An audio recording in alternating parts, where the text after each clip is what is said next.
ఒకసారి దాల్భ్య ఋషి పులస్త్యునితో, ఓ బ్రాహ్మణోత్తమ, మర్త్యలోకంలో జనులు బ్రాహ్మణ హత్య, ఇంద్రియ భోగం వంటి నానా రకాలైన పాపాలలో నెలకొని ఉన్నారు.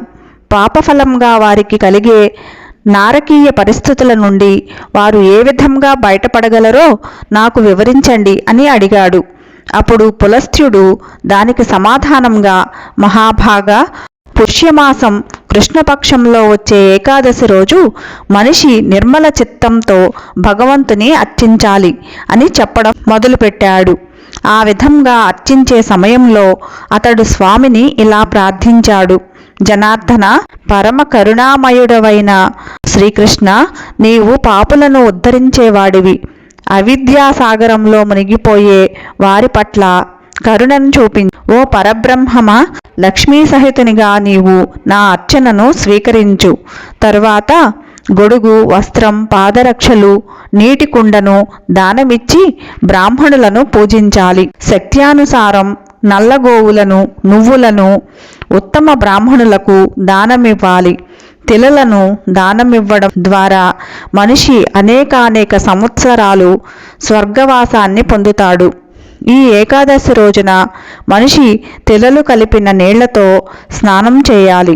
నువ్వుల పలుచని ముద్దను శరీరానికి రాసుకోవాలి. నువ్వులతో యజ్ఞం చేయాలి. పితృదేవతలకు తిలోదకాలు ఇవ్వాలి. నువ్వులను తినాలి. నువ్వులను దానం చేయాలి. ఈ విధంగా చేయడం ద్వారా అన్ని పాపాలు తొలగిపోతాయి.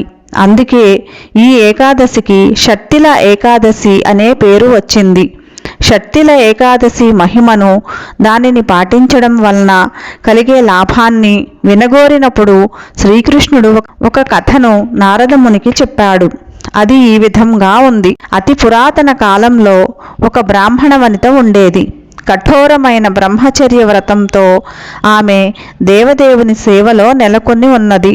భగవత్ సేవలో నిరంతరం అనేక రకములైన వ్రతాలను చేస్తూ ఆమె బక్కచిక్కిపోయింది.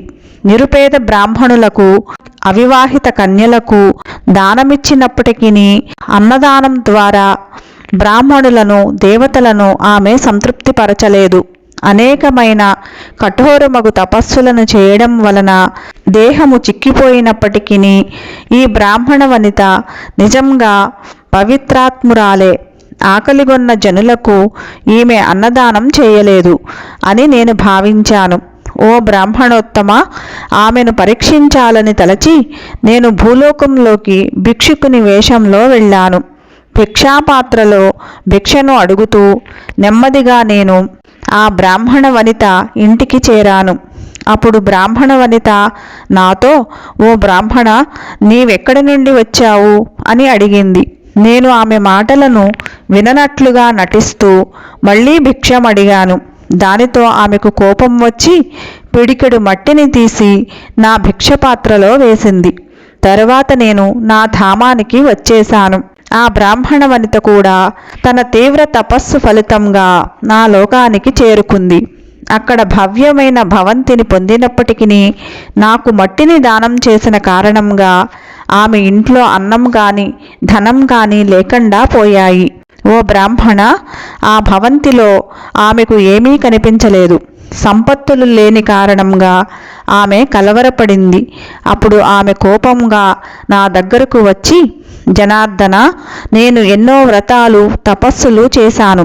విష్ణువును ఆరాధించాను. అయితే నాకు సంపత్తులు ఎందుకు లోపించాయి అని ప్రశ్నించింది. అప్పుడు నేను ఆమెతో, బ్రాహ్మణి, నీవు భూలోకం నుండి ఇక్కడకు వచ్చావు. ఇప్పుడు ఇంటికి వెళ్ళు.